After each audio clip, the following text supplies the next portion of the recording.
Thank you very much, and a very warm welcome to the SIGMA Astera Café. My name is Marko Massinger, and this is Ole Berek. And today we're here to not only hear something about the SIGMA classics and sci-fi look through vintage lenses, but also to hear about a little miracle. A miracle that actually started at CamerImage 2 years ago.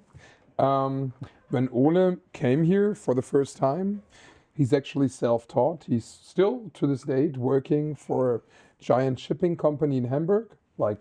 Was never at a film school, was just super passionate about film, as all of us are, and came here to CamerImage because he heard it's kind of cool.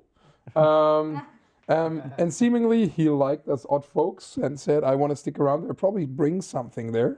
So half a year later, I think 1.5 years ago, he decided he wanted to do a movie. So what do? You need somebody to shoot for. So you need a director. And if you don't have a director, where you get one? So pretty simple thing, you push your wife to become one. So this is indeed what happened. They are still married to this date. Actually, she's like in a leading position at a big German pharmaceutical company. So they suddenly started probably he learned also from us and from all those broken biographies, if she doesn't do the same job, probably this will end up in separation or divorce. So he thought, let's share a mutual hobby, let's share the pain and the craziness. And so they started doing a movie, pretty impressive movie, by themselves, and found other people who joined them. How many, we will learn. This is also a very special topic. And created a movie. And you read quite not long ago. We will dive into that. We'll of course talk a lot of tech, a lot of Sigma lenses, a lot of vintage lenses in general, single coatings and whatever. But first, let's talk about the movie. Can you tell us, what is your movie Argus about? Thank you, Marco, for the introduction. So Argus is a story of 2 astronauts and an AI-driven spaceship on a mission to find another planet for mankind. And we were extremely lucky that we found a decent set. So we produced everything in real life and we didn't have to rely on CGI. So that's already a special introduction, I would say, into such a project. And which helped us in the end tremendously. Because we all love real stuff and you can touch it. It feels completely different if you have to produce something on a computer screen. And I must confess, I'm not really the biggest fan of CGI unless you are already capable of hiring ILM, and we know how expensive those guys are. So rightly so, it's not a complaint anyhow, but so we decided to put it on a real set.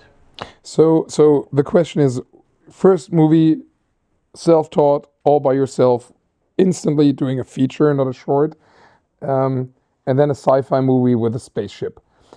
Where do you find a spaceship in modern day Germany, and who will rent you their very personal spaceship, spacecraft?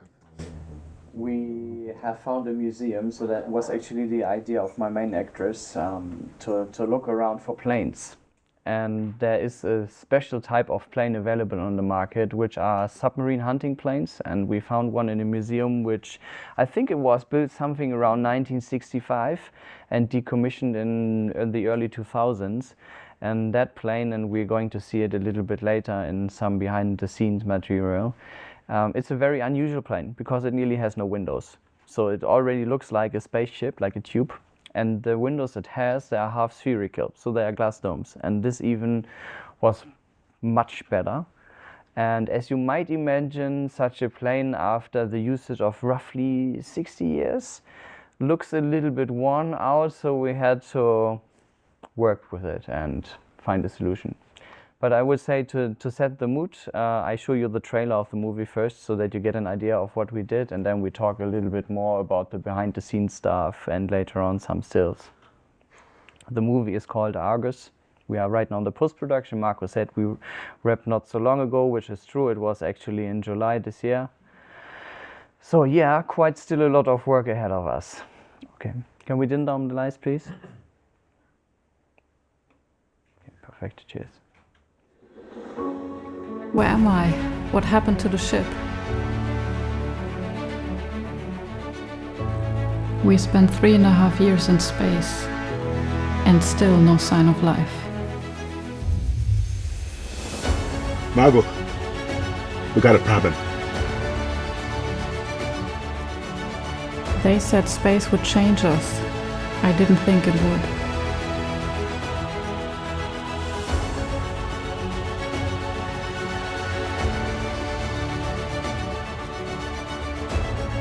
If we lose control, we lose everything.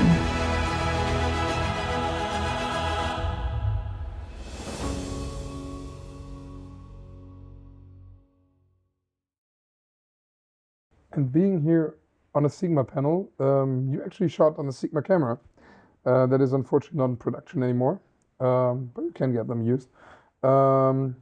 That's this tiny thing. Yeah, SIGMA FP. You want to tell us a bit more about SIGMA FP specs and also how you came to the and how you shot it and how you came to the idea of shooting on that camera, and also on your lens choice that is like the focus of today's conversation. Absolutely, yeah, sure. We decided on this camera, or I decided to buy this somewhere when Corona or COVID was peaking in the world. And I noticed that the world, because until that day I was more like a stills photographer, is changing much more into motion picture. And yeah, it was like my COVID hobby to buy this camera and try to figure out how it works, because SIGMA never really provided any sort of workflow for this. So I took this as a challenge, and that was one of the reasons I first came here to CamerImage, to show people a little bit about the camera, etc. And yeah, at a later stage we decided for the SIGMA Classics, and I will tell you why a little bit later, because I show you why. And yeah, this was an interesting journey, and this is now the third time I'm here. And obviously it's different in comparison to the last years, because when you wrapped your first production, it changes something in you. So yeah, probably let's have a look and jump in. Like, yeah. So here we have some pictures from the plane. I told you, I promised we have these spherical half domes, and you see there's a cockpit obviously on top, which we completely blacked out, because normally space is supposed to be dark, right? So there's never really sunlight unless you have a sun in this solar system. So we blacked it out so we could shoot throughout the course of the day. So that was pretty helpful, so we didn't have to rely on shooting at the night. This is how the plane looks from the interior without any lighting, and this is kind of funny. It looks the same. Why do I show this picture twice? Because this is a simulator. So the museum not only had the actual plane, but also a simulator, and in this one you can basically turn on all the tiny lamps and lighting which were still active. And even better, and this is something you already saw in the trailer and you can see it here, all the former radar screens got replaced by the museum by little Raspberry Pi computers and a display. So I could fortunately put the heads-up displays into this thing and didn't have to had to do it in post, which I loved, because also for the actors was much more real, because I saw it, they could interact with it, and that was super cool. Did you change the brightness on the screens too? I didn't have to actually. It fit perfectly. So because Marko was asking for the tech specs, so we decided to light everything to ISO 200, so a really low ISO value, because, well, this is the trailer, you saw it, it's pretty dark, right? So space is normally dark and a lot of things happen in the darkness, and I wanted to push as much dynamic range into the shadows as possible, and that also helped with the displays. I think only once used this table, I will show you still of that later, that I think was the only time I had to switch to ISO 400, because there was a beamer from the bottom, and beamers are normally not really bright. Yeah, projector. Yeah. Okay, what do you do first? I recommend to do a lens test if you are thinking about setting up something like this. But before you do this, you should possibly think about designing the lighting concept already, in terms of colors, in terms of the tones. There's a gray background in the back, red and blue. That's where the Star Wars idea came from. So I'm a big Star Wars fan, I can tell you at this stage, and I already incorporated some of the lights I will actually use later on the production to get a feeling for those. You see a Fresnel on the upper right. Why is it here? For this. This is a typical lens flare for the Sigma Classics, and what's very special about it, because the Fresnel is just white, I unfortunately at that time only had a bicolor light and not RGB, but these lens flares turn into whatever color you are putting into the lens. So that's very special, and I've never seen this before. I mean, yes, with anamorphics that's somehow similar, but not in a spherical lens. Okay, interesting. And this was one of the reasons I chose to went for these spherical lenses. But to give you a little bit more background of what also was in my head at that time, normally you immediately associate science fiction with anamorphic lenses, right? So this is like the first thing which came to your mind. And at the time, we had written the script and had to plan the first real steps into the project. Shogun was in the television, and that was shot on Hawk anamorphic lenses, and I noticed something very particular. It's a traditional piece, so not really the nearest choice to go for anamorphics, but these lenses are pretty, let's say, clean, at least in terms of these streaks.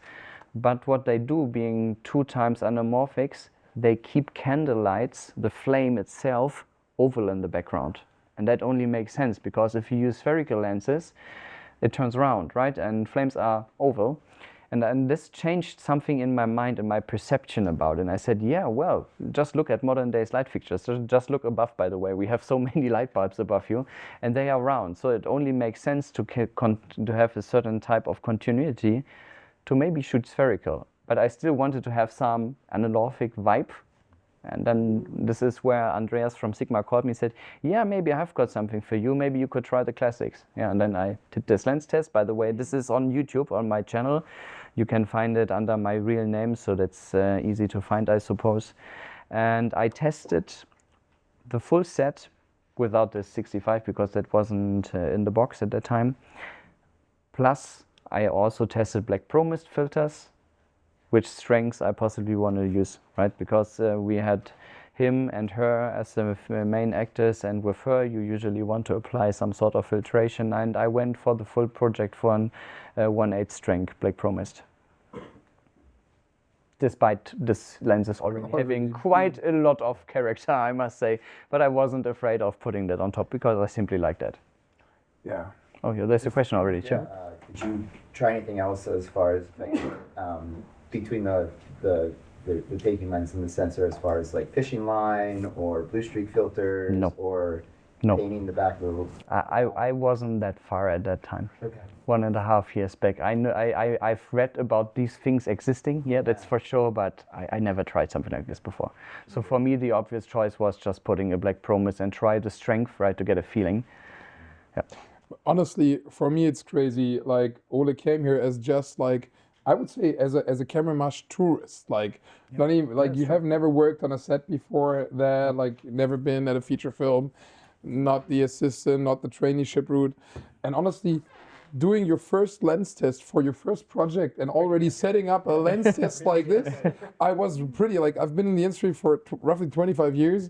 Like my first lens test looked somewhat different than that. Yeah. like a fluorescent So. Yeah, so in Edge, you see the project, like it like he really replicated it beforehand. Like this is how I do it today. Like after 25 years, like he did take like, and he did that like 6 months after his first CamerImage visit and getting to know us. Like, I'm not kidding. Like he went here 2 years ago, was here down at the SIGMA Astera Café and was telling us like, oh, Sigma doesn't publish. A documentation about the log curve and Rec 709 transcoding of the FP. So I tried a bit of stuff and I have a little YouTube channel. Hey, you want to look? And he was like, oh, that's how you do it. And it's sometimes really interesting because Ole still today ask questions like, why are you doing that way? Why do you need so many people? And especially depending on the country, like, why do you need 3 people to put up a light and turn it on? Nothing against skills, I'm a member of one. But like, he has this outsider view, and of course he still has and he also like is facing real challenges. And if you would have like knew everything, I think the film wouldn't be existing because you wouldn't have even started. Like I wouldn't with those things in the beginning, I wouldn't have started the project at all. Like because I would have been afraid. And like it's another time, like we just said in an earlier panel I hosted today. It's like go out and shoot. Like today's technology, like even a Sigma FP that you probably get for 1,500 or even 1,200 bucks on eBay now, is giving you those images. There's no excuse. Like, look, the most horrible digital cinema camera in history, SI2K, shot Slumdog Millionaire, Danny Boyle. Like, Danny, they shot 28 years later on the iPhone and wanted to have like that.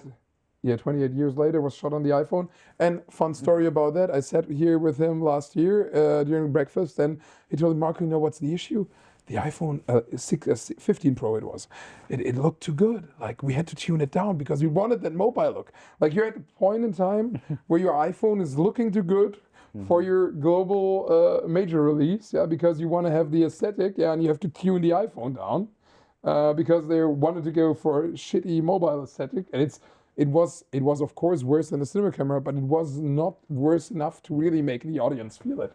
So going back here, there's some more characteristic to the classics. Probably you can fill us into those lenses before we like go further down and watch your actual samples what you created with it. Yeah. So just one more comment to the lens test. I wrecked the focus as well, so you can see it on YouTube. So I think I see your hand there. From far to near, just to get a feeling how they behave. So it's on YouTube. You can look at it. It's most probably the most boring shot I've ever done, but it was a lot of work, and in the end, it helped out. What Marko said. How to know all of this stuff? Yeah, of course, reading. But what you do right now, and I hope what we convey at the later stage, this helped. I attended like all the panels I could get, right, at CamerImage, because this is the way to learn, right? Because we all, to a certain extent, try and experiment, and this helps tremendously to understand how people approach different projects and how to do it, etc. So that helped me to get at least a decent amount of tool case or tool set ready. Yeah. And to the characteristics. So these lenses, I have one here. We have, I think, half a set here available. It's the 20mm, which I shot more often than I at the beginning thought I would do. They are build-wise exactly the same as the normal high-speed primes. But the high-speed primes do not flare, or they nearly don't flare, because they have a completely different type of coating. So that means the lens itself is still an f1.4. It says 2.5, but it's just because the coatings are different and the transmission is less, meaning there's light bouncing in the lens, producing this lovely flares and some ghosting and a tiny bit of halation, even without the filter on top of it already. So this is basically the rough characteristics of this lens. Essentially, you could say it's like a giant ND that is in front of it, but just that ND tries to be not present. In this case, you're taking all the light away, bouncing it around, bouncing it out of the lens again. And that's why you also have the depth of field of, like, the original lens design is an f1.4 still lens that Sigma rehoused here. And it's T15 with the modern coatings that it has in the still world, present in the high speeds. And it's like losing 1 2/3 of a stop. 1 2/3 of a stop. But it's really important to know that, because assistants might wonder, hey, why it's so horrible to pull? Yeah, you're pulling a 1.4, yeah? You're pulling an f1.4, it says T2.5, and I had many people asking me, like, Marko, these are so difficult to pull. Is it like because they're looking so vintage or so? No, you're just like 1 2/3 stop brighter. And it's really interesting. It also has advantages to have such a thin depth of field. Like, how did you make use of it, and why was it so super important for you to play with it? First of all, you saw the space, right? The plane, it's very small, right? You don't have really much room to maneuver and to go back and forth. So I already knew when I was developing everything, and I show you software later on how I planned everything, that most likely I have to use wide angle lenses quite a bit. And being that fast in terms of aperture, they are actually very helpful, because you still have a decent amount of depth of field, so you can get the foreground a little bit blurry and the background as well, even going that wide. And yeah, being f1.4s, I couldn't really blame anybody if we missed focus because I had to pull focus myself as well. So and that came quite a bit and very often from my wife sitting at the production monitor saying, soft, do it again, please. I said, yeah, but looked fine. No, do it again, please. Okay, yeah, sure, okay. But we're still married. Yeah, they're still married. Quite surprising after such an endeavor. One more thing, you can probably check it out yourself afterwards. That's why also those lenses, like, because they're losing quite a lot of light, transmitting it to the back, they have coatings that are more resembling like 1960s coatings or so. They're super neutral, like they're whitish. It looks like milky-ish compared to the other ones. They're more green, more modern. Sometimes you see green or blue. It doesn't affect necessarily the look of the lens, the green, but it affects the look of the flare. And that's what Ole pointed out earlier on, that we will see quite often. Yep. Those white flares can be filled, and it's not only the flares, but also some super giant ghosting. Like imagine a flare that is as big as I'm pointing now, that you don't even recognize as a flare, but that is just present and lifting your blacks and actually tinting your blacks in the color of the light source that you put in.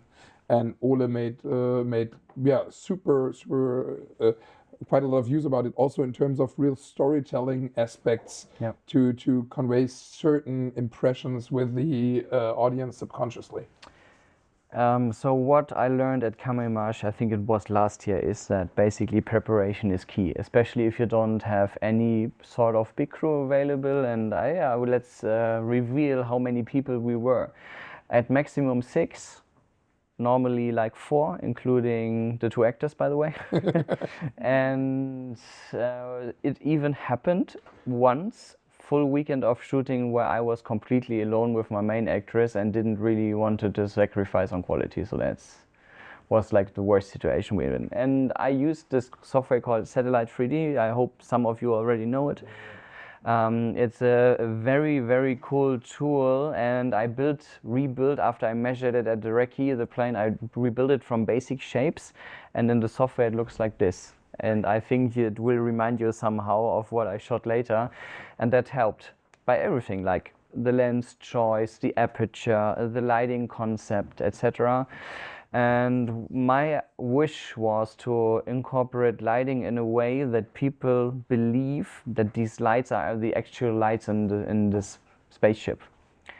And we designed 3 different types or times of the day in terms of lighting colors, because it helps the emotion, that people understand that they travel quite a bit, and there is no day and night in space.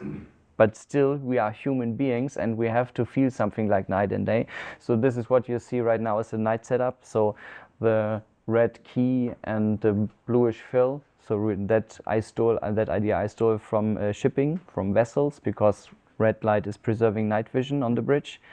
Then at noon we had white key and bluish fill, and in the morning and the evenings we were going to the warmer palette, but still with a bluish fill. So just to have some sort of time a day what's happening. Again, 2 years ago he arrived here at CamerImage, like and suddenly we're talking about how to subconsciously convey the passing of time. So you'll see many more of those moments where you wonder how well he listened to Greg Fraser last year. But yeah, we actually see your wife here, don't we? My wife is here, and my main actress, and this was the reality, because we started in, I think, August 1 year ago with the best imaginable summer day, the exterior shoot, what you saw in the trailer at the very first beginning. But unfortunately the guy who was supposed to help had a problem with his car. It broke down, so he couldn't come. And you see how much equipment we have. That was basically everything was fitting in the car. So I had to make a decision, like either we shoot and we do it ourselves, lug that shit 1 kilometer through a forest and to the beach, which at the day wasn't too bad because it was warm, but the mosquitoes in the night were pretty horrible. So we still managed somehow. So this is about the struggles. What this project also meant. That's my rig, what I used. Like this. We said the tiny sandwich, the Sigma FP was inside, but you can... Yeah, more or less. Yeah, more or less. But everything was working fine. I can let you know that nothing broke down over the course of the shooting, and in total, I think we're going to end up somewhere around 110 minutes, 120 something. So it's going to be a full feature, and we had 30 shooting days, right? All done on weekends because most of us have a normal job. So I also had to find a way and how to put all this lighting into this plane in a way that when you're coming the next weekend, it still looks the same. And we did it. Most of my lamps, I have some magnetic connectors, and I installed tiny metal plates on all the spaces where I wanted to put them with double-sided tape. I measured it once, and so we could always come back, just stock it on, done. And then the setup was prepped for the next shooting weekend. That was probably the day we had the most crew on set. That was the day we had 6 people, because for sunlight I wanted to have a CRS reflector from the lighting ridge. We took a diffusion one, and a Fresnel. And then the next thing happened. Yeah, my tripod wasn't high enough to at least level it somehow. In comparison, comparison to the window, and I couldn't bring anything bigger like a crane or whatever. And then I said, yeah, well, let's screw it, because there's no written rule that sun and space should come from above, right? So maybe it was even quite a nice idea to put it from the bottom, because it's unusual. It's actually not quite a nice idea. It's a very smart idea, because we subconsciously, through all those movies that we know, we've been told for the past, depending on how old you are, 20 or 50 years, like, hey, if the sun is not on top, you're in space. You're looking down. Yeah.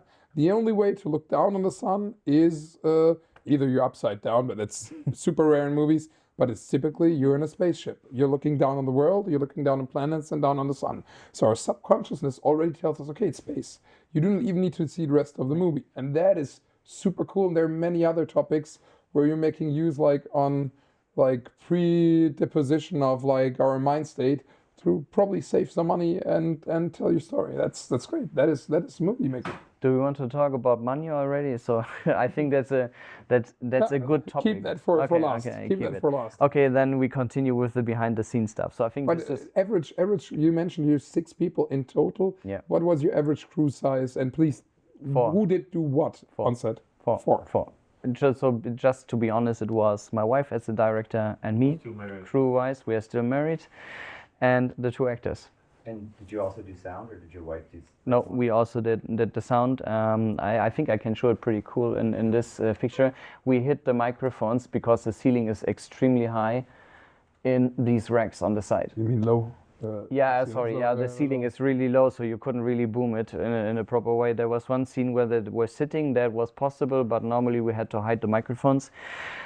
Biggest nightmare, whatever happened throughout the course of the shooting. I used a 32-bit recorder, so that was fine, so I didn't have to adjust the gain level. So that was a help. There's a big but. We didn't have the crew, so somebody had to change the batteries. That was also me. And I changed them, so the recorders were running, but what happened in between? This fucking device resetted itself date-wise. So all the clips after one weekend were labeled January 1st, 2008. And what you can also imagine is, what we didn't do, we didn't cut the sound with every cut of the camera. So 30 minutes, let it spin. But at least, fortunately, we used the clapper bars. So that is the only thing which saved me. But now I have to cut it and assign it manually. It's an absolute nightmare. But it's funny. It's like you shot ProRes RAW in large format, and image-wise, you created quite some data. So you did the Blackmagic Resolve workflow in the end. Like, he even changed his whole project from, I think, Premiere to Final Cut, from Final Cut to Resolve during the production. But the crazy thing is, you just mentioned you couldn't boom it. I was wondering how you operate pull focus and would boom at the same time. So probably he has some secret Dr. Octopus tentacles on the back that he doesn't show us. But it's quite astonishing. So just asking the lights that you put there, did you hardwire it or? I think here you see a cable, right? Because it was just charging. Fortunately, the cables were long enough so they were charging in shooting breaks. But what you can also see is the lighting is pretty bright, right? So at least on the iPhone pictures, and this is what I meant because we shot on ISO 200, and this also helps now in the post-production because when you are shooting with that much light on the sensor, you can easily increase one stop or even two if necessary in post if something was shot too dark, and yes, it happened, of course. We all make mistakes, and this is also part of the preparation work which went into it. So many battery-powered fixtures, and of course they did run much longer because you're using them most likely at 10 or 15%. Yeah, especially the fills on the ceiling. I mean, the worst one I had was this TL30 from Godox. I think on full power it just lasts 1 hour, which is like gone. Next, and not always you can hide a power bank. So here in the front you can also see this nice looking heads-up display, so that was helping, I say.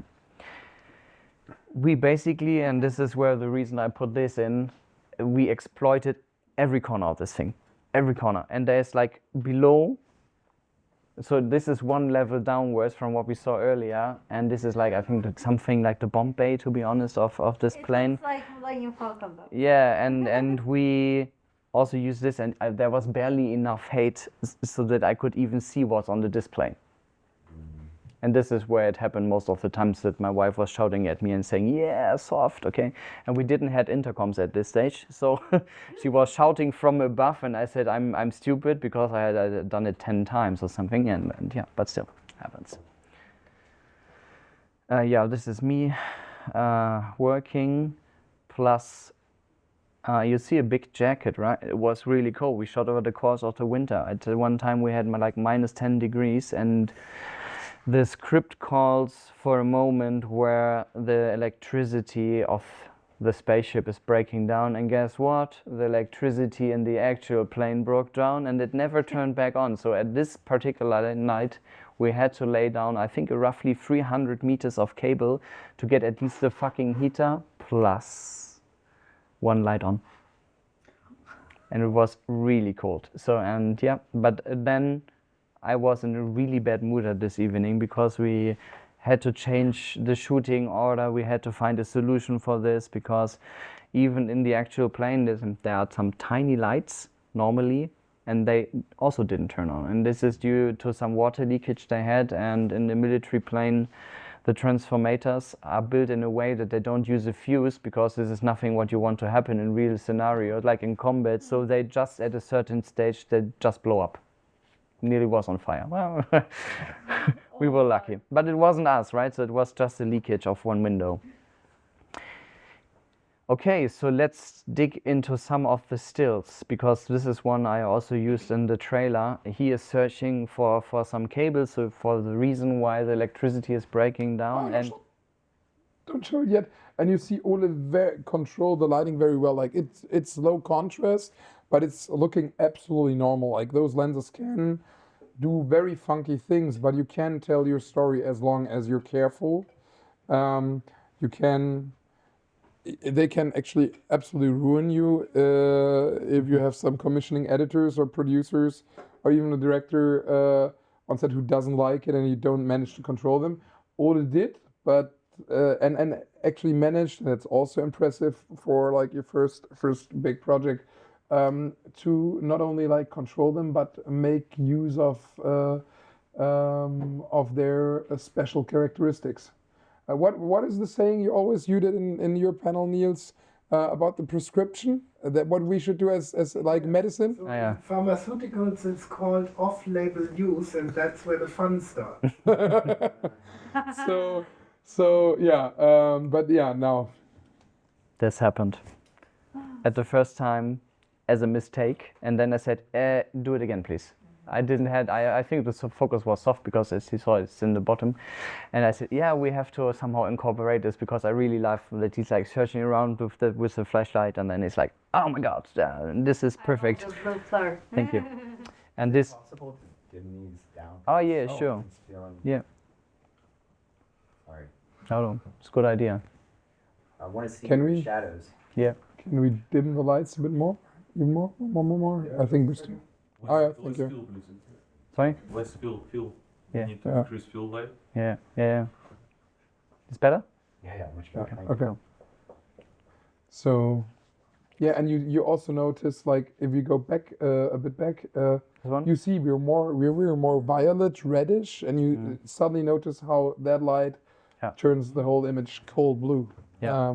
And in terms of color pipeline, what I personally don't really like is if the blacks are not at a certain stage real black. They should be real black, at least in the lowest levels of the IRE scale, because it's just natural, right? We don't perceive color if it's completely dark. Okay, jump to this. We also use them to shoot at the day. In this shot, I have normally a pan from the right, even with the sun in frame, and I'm turning into this direction. I thought this is pretty cool, because this was shot on I think on the 28, and you still see the place where she's later in the trailer, she's lying on the floor. You still get this perception that something should be here, right? And this is only possible because these lenses are f1.4s at this angle. And they're putting a certain emphasis on that spot already. Yeah, exactly. Okay, back into the ship. This is the one with a projector down. So that was shot on ISO 400. And you see this ugly green blob. Yeah, we didn't finalize the chroma key yet. So there's supposed to be space later. So, because I think it's kind of nice if you at least get a tiny idea of that there should be space. Is that the front window of the airplane? Yeah, exactly. Okay. Yeah. Was that outside of the airplane? No, that's in the simulator, and it's a cool thing because they use it for a flight simulator, so there's a projector also in front of it. So we could use that for projecting the green, and later in the trailer there was this shot with these stars, etc. We actually did it on set, on the projector as well. Back projection like Oblivion in the sky, yeah. Yeah. And I think this is also a pretty cool example because that was shot on the 20 millimeter. What I said earlier, that this is already out of focus. I hope you can see it. And but well, we have such a cool set. We don't really want to blur anything or everything anyway. So I think this is kind of nice because we are drawn to him. Yeah, of course, the projector desk helps because it's illuminating him from the bottom. So this also is getting some sort of attraction into the image.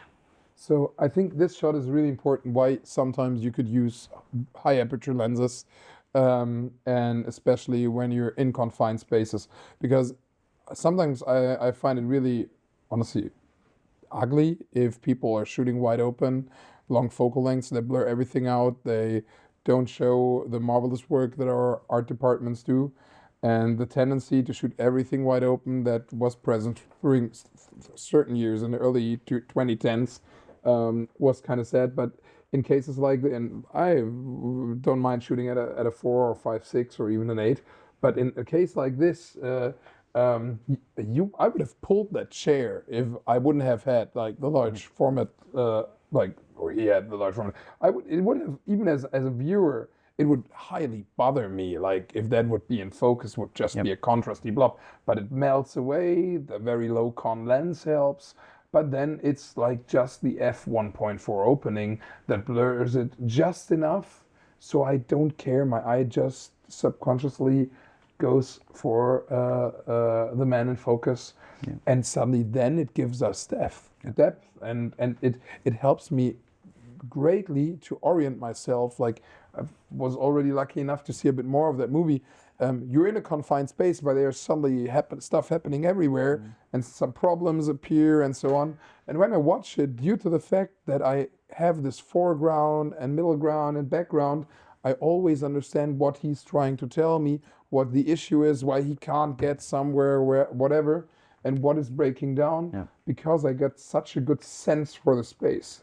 If you otherwise would have tried to avoid it, you probably would have shot with 65 instead of 20 and just like be that narrow, everything's out of focus. But even if you would stop down to an 11, it would get in focus, it would be like so confined, you would lose all orientation. And I wanted to keep the chair in the frame because I used it to also create some color contrast, because I also wanted to replicate this red. So the angle of the chair is done by purpose to have it.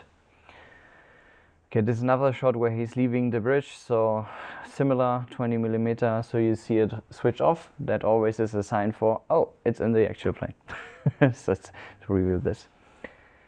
Now we have a very good example of how these lenses take up the light source color, because we have a red flashing alarm light on the top right, and you see that it's like tinted.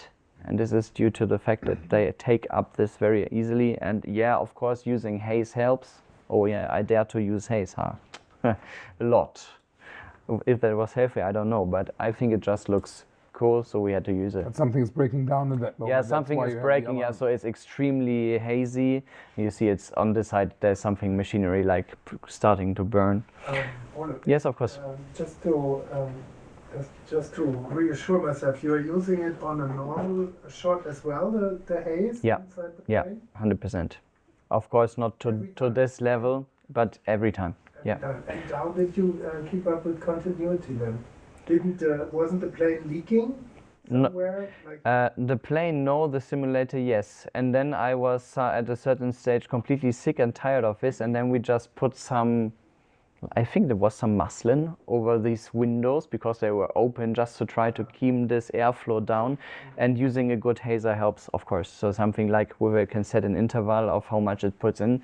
But yeah, still you always have to kill it anyway if you are rolling, right? Because it's producing too much noise. So yeah, there was an issue, and we sometimes had to do another take just because of this. Yeah, sure. Just a brief break. You were talking about continuity with haze. I know you've been shooting for 1.5 years. Mm-hmm. So what about continuity, like with a 1.5 year shoot with a movie that feels like it's sometimes playing in real time? We did two things. When the story starts, so they are traveling quite a long time, right? Because we don't invented the warp drive yet, so it's like a long journey. And the main actor also, like you, have got some gray hair and the beard already. We completely tinted his beard black again at the beginning, and then we just washed it out for the later shoots to have that part. And yeah, the main actress, she has got pretty long hair, so yeah, we had to cut it quite several times, like 5 centimeters to get it more or less stable. And then we basically did the same. Like the longer they were on the journey, we let it grow for a bit. But I think for women, it's much easier to cut the hair, right? Just at least. Psychologically, probably not, but from a technical perspective. From a technical perspective. Asking, so did you shoot in a chronological order, or No. how did you? No. No. Okay. No, And who did actually do script continuity? Because like my wife. Okay. My wife. Okay. So what we always brought with us were, when sometimes I think we even cut a scene into half, which is something I would not really recommend, but if you do so, you should bring stills from the last shoot from every angle. And prior actually shooting something, and that helped my wife as well and the actors, I used the software I showed you earlier also to create the shot list. So I had stills for every framing I had in my mind, so that everybody already had an idea of what I wanted to do. And this, by the way, also helped me in getting this actual thing, because the museum director, she was on the phone like, okay, yeah, maybe just come and we see. And then I showed her 2 of these pre-visualizations, and then she was in. That's it. And the cool thing is that we saw the plane. I took stills, measurements, Ricky stuff, whatever you do. And then after 2 hours, she said, yeah, I need to go home now, buy some grocery or whatever. I said, yeah, but we didn't really talk about the financials yet. And she said, what financials? You can just do whatever you want. I don't care. So we didn't have to pay anything. And she said, oh yeah, wait, and you can also sleep here if you want to, and we have a shower. And I was like, okay, I've never heard about a museum having a shower, but so we had this movie nights in the museum. I don't know the English title. Ben Stiller, like every weekend. Did someone walk around? So 30 shooting days, so roughly 14 maybe. Yeah. Wow. How you measure location with maybe LiDAR, iPhone? Tape measure. Just tape measure. Take some notes, done, and then just build it. And Ole also has, like, how old is your daughter? Remind us, 3.5, 4? Yeah, she's turning 4 in February next year. So both parents shooting every seventh weekend, having a then 2.5, 3-year-old child? Yeah. Was she on set or was she at the grandparents? Or? She normally was with the grandparents, but we had one pre-lighting weekend where we brought all of that stuff, tried to figure out where to store that, etc., setting up the lighting, and we took her with us, and she loved it. I can tell you, she loved it.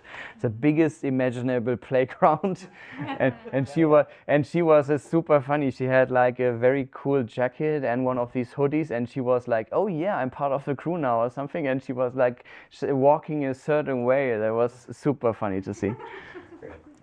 But I think this is quite a nice next still because there were a lot of prayers involved into this project. So.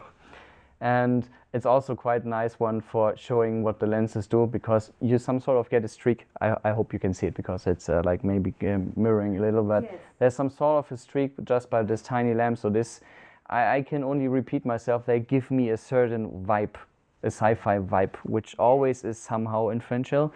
And since those defects sort of fill the blacks, there's always something going on, right? I mean, we're just looking at stills right now, but if you move the camera like a pan or a tilt, always something is happening inside the frame. Even in parts which are mostly boring, like a plain black or plain gray part of it. So there's something going on. Actually, a fourth dimension, like foreground, middle ground, background, and flare, because flare can also give you parallax. So, interesting approach. Is it image out of the camera? Sorry? Just like out of the camera image, or you use? It's super cool you are right now asking, because it would have been the next suggestion of me saying if nobody wanted to ask about the color pipeline yet. So I can tell you I designed the LUTs myself for shooting this. So it's based on a normal Rec 709, which is adjusted to the ISO value of the camera. So every ISO value has a certain tone curve. But I did not at all incorporate any sort of default contrast into it, because normal manufacturer LUTs have a default contrast which is applied at mid-gray of the particular camera, and I decided not to do it because I want to keep basically all the information intact and don't want to work against my own Rec 709. That's the starting point, and I always use a film print emulation at the end, always, which normally is Kodak 2383. To get this teal and orange vibe into it. It's just part of a default image pipeline if you are going for a cinema delivery. And then I just applied some contrast, maybe some vignetting at times, and that's about it, nothing else. So basically, yes, it's directly out of camera. So no area enhancement or stuff like that? Nothing. So no. Pretty much lookup table. Yep. And hooray. Yep. Exactly. Do you have with stills before and after grade? Just interesting to see the different. No? I'm not sure I got the question right. Still before and after grading. Yeah, no, I don't have it in the presentation, but I could later show you because I've got the computer with me. So maybe we find 1 or 2 clips of the thing, and yeah. It's but I was working with a production LUT which was resembling exactly this. So I saw what I did on set. And that obviously helps. And then the rest has been done in lighting, right? So I try to get it right in camera, because why should I trickle too much in the post-production if I get something like this in the camera already? So it seems like Sigma lens is responsible for color correction. Yeah, more or less. Yeah, especially more or less. We will see something else. A buzzword here, sorry, Ole is always too shy to say that, but he has a very, very excellent YouTube channel talking about the FP camera and the color science behind the FP camera. You should check that out. Thank you, Niels. Yeah, it's like 7 episodes, and I have some subjects for every of these parts, and I go into why film print emulation are necessary part of our image pipeline, etc., etc. There's the white paper, so all the technical documentation which was missing before is now on my Google Drive. You can download it. It's costing nothing, so everybody can use it. And there are some sample clips also on it, so you can try the color grade yourself.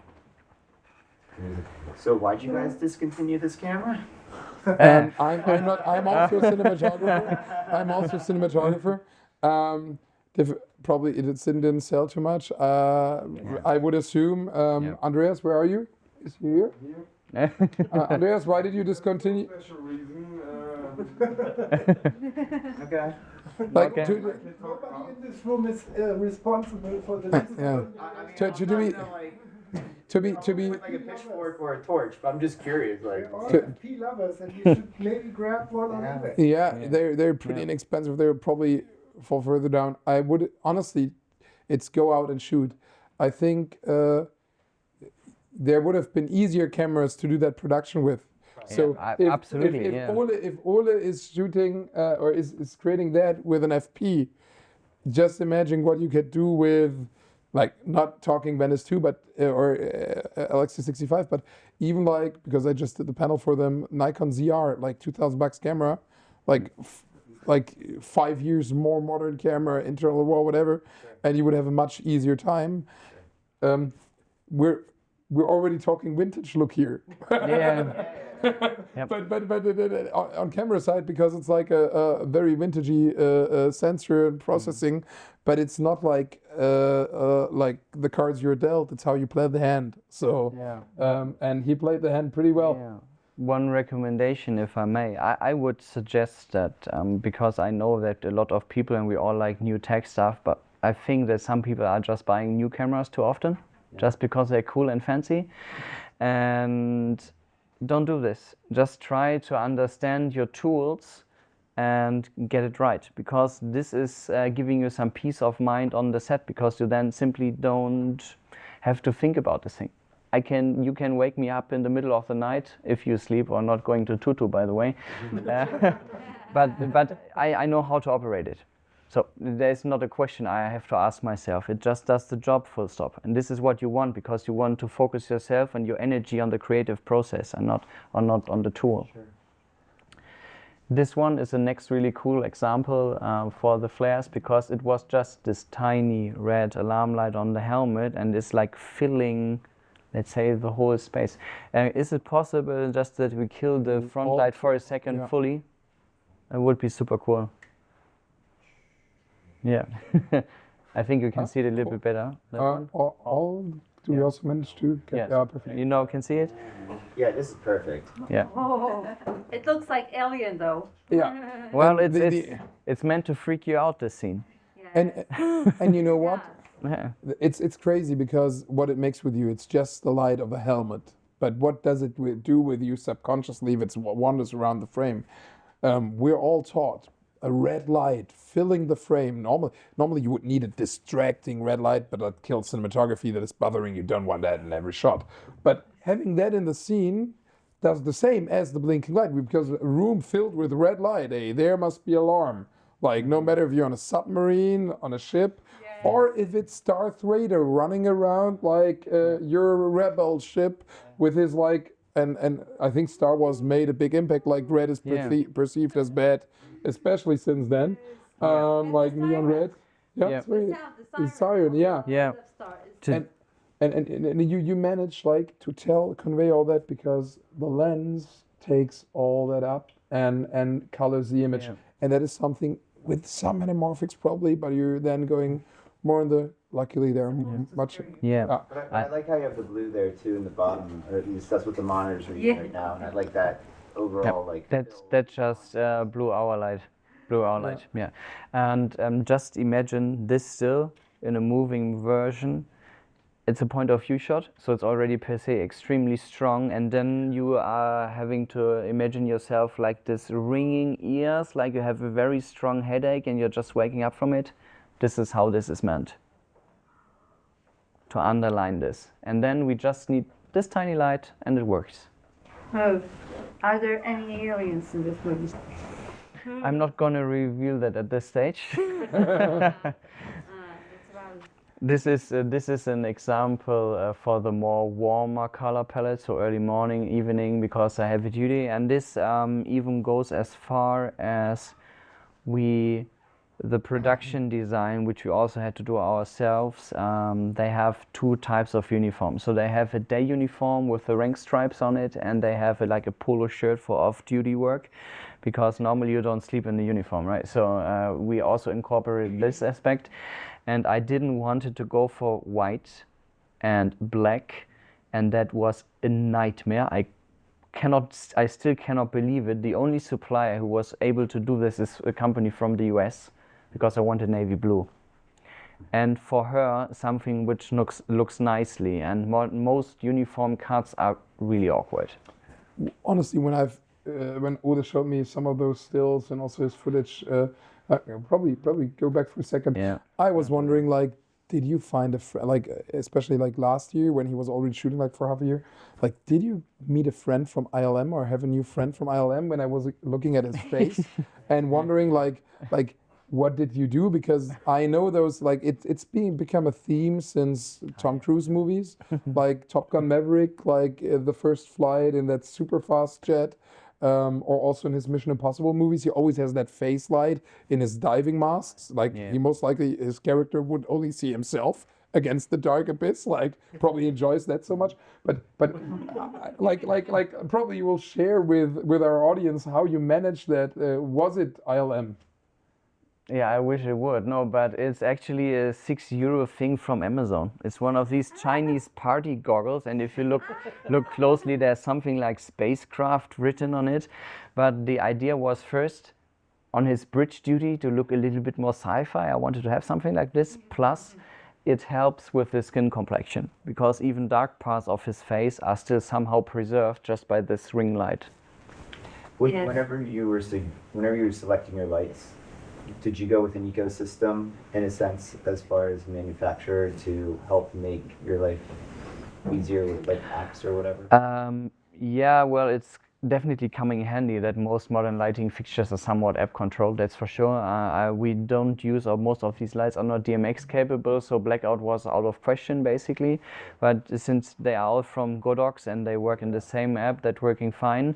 What was some sort of a nightmare is that they just have presets in terms of effects. I don't really like this, and to have this red alarm going off later in the ship, we just misused this fire truck effect. And I told them in the market hall that this by far is not ideal. They need to change something about this. Yeah, good. Good. Okay, another example for ILM, no jokes, for all the heads-up display. And what you see at the wall is just like a bigger version of the iPad. And that's like one of these iPad minis. And so you can also incorporate something like this. I mean, nearly everybody already has an iPad anyway, and so you just put some nice looking heads-up displays on it, find a suitable lighting level, and then you're done.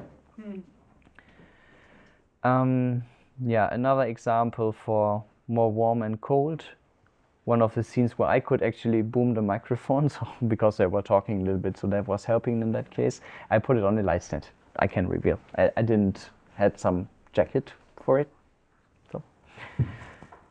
And you never had a boom operator to argue? No. No. And I swear I will never do it in the same way again. I'm gladly hire crew if this thing will ever pay off any sort of revenue. I will gladly invite you all to do whatever is helping. And The whole thing Sorry? yourself? Sorry? Did you fund the whole thing? Yeah, I did. Yeah. So I think we should now go into the function. Probably go through all in that. Let's wrap up with all the facts. Yeah, we are close to done in terms of stills. That is a good example for the day uniform and how all these tiny lights are coming in. And right, you see now these just round things, and this is what I talked about you earlier, and that I really like modern days fixtures to stay round and not turn oval. And I think it would be very not even helpful if there would be these streaks in those frames.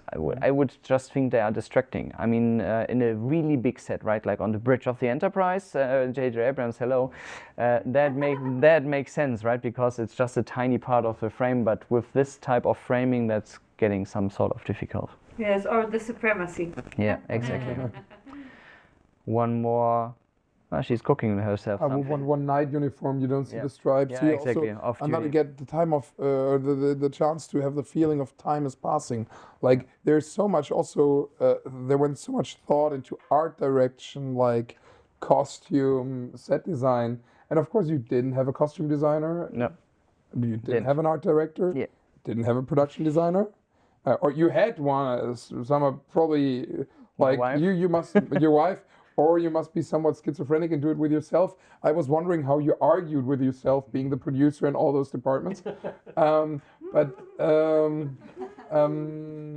Yeah, but yeah, let's continue and get closer to the real of the budget. This is a good shot to reveal that I didn't use any other lighting than what you see on the screen.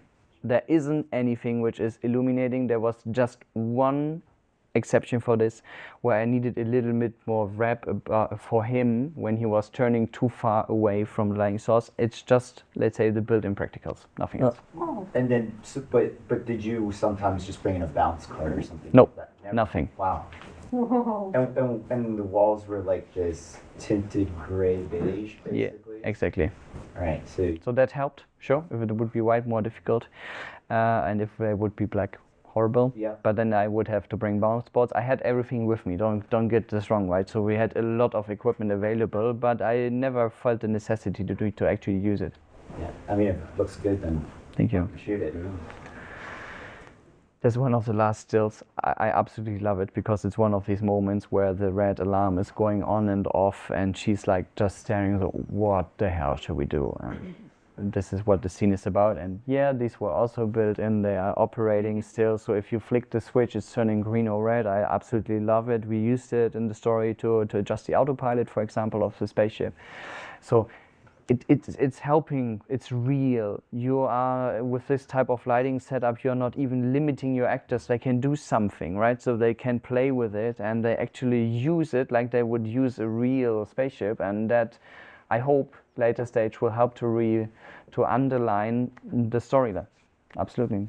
Did you play with your frames or do any reframes afterwards? Because I mean, I actually really like where you cut her head here. Like, I don't know what it is about it. It just makes it feel more full the way it is. But I was just curious because I think a lot of people in their early stages would want to give her headroom. A shot like this in camera. Yeah, you're just like, this is it. Yeah. Right on. Honestly, Sigma FP, I would compare it to probably 500T stock. I wouldn't advise you, even you have a good scanner and whatever, I wouldn't advise you to reframe 500T Kodak Vision 3.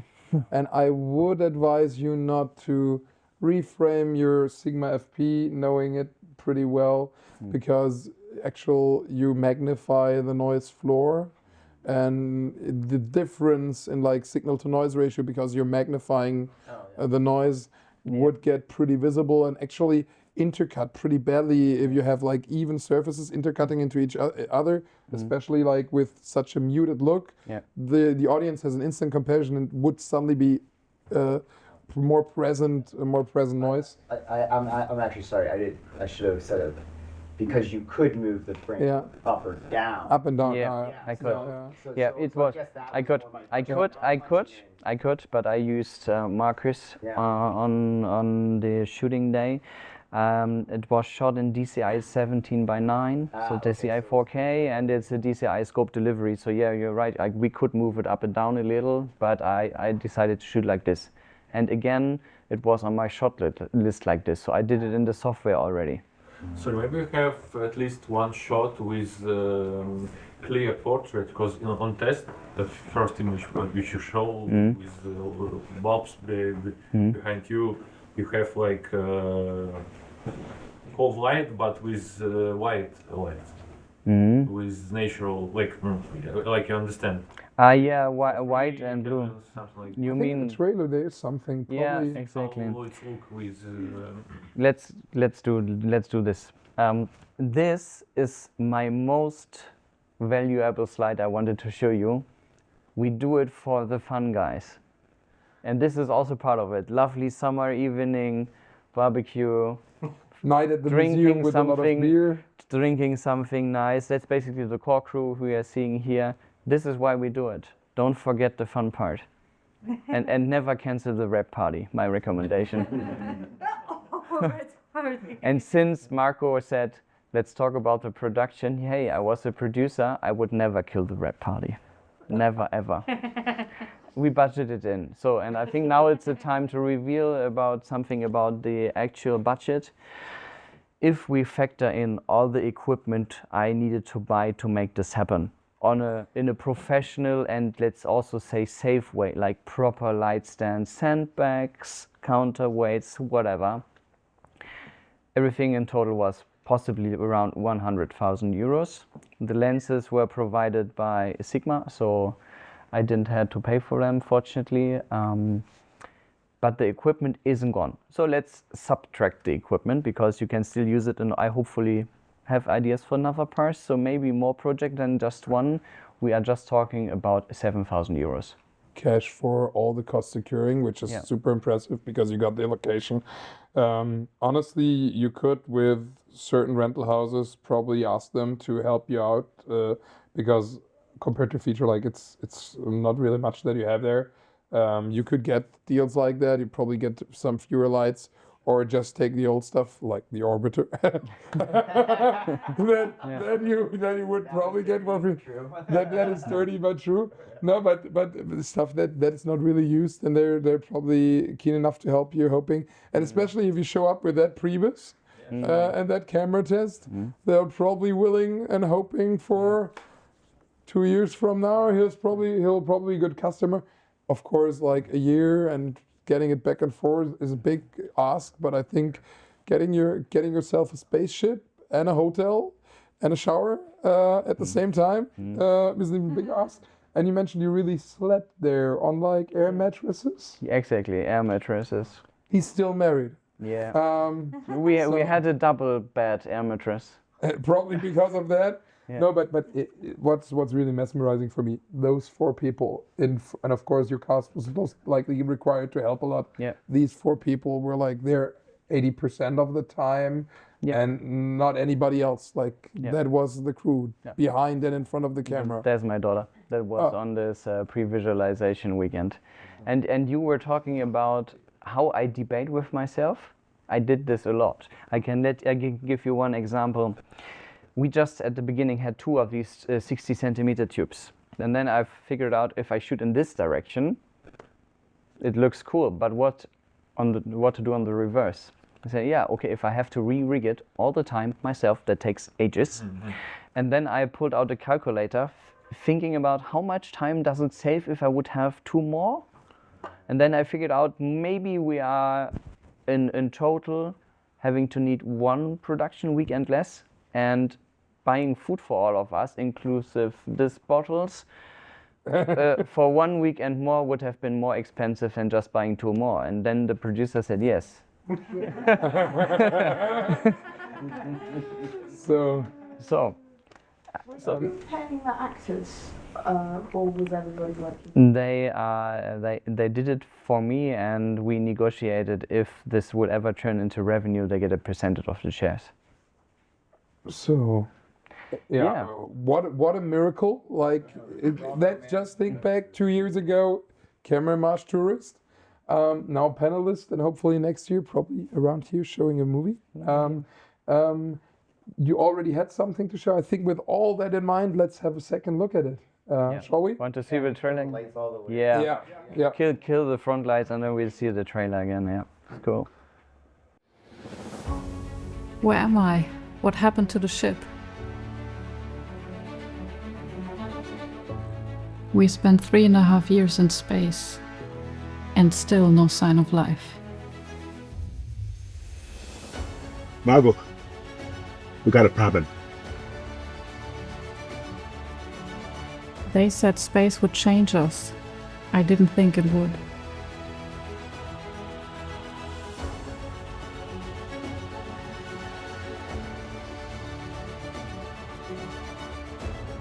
If we lose control, we lose everything.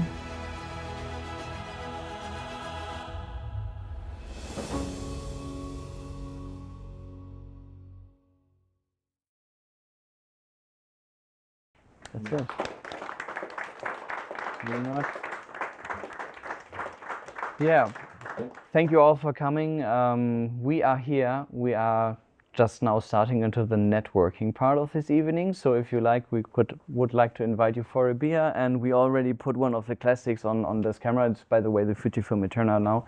And there's a nice torch which Marko now has, and you can try the flares yourself if you like. And thank you all for coming. Really appreciate it. Thank you. Thank you.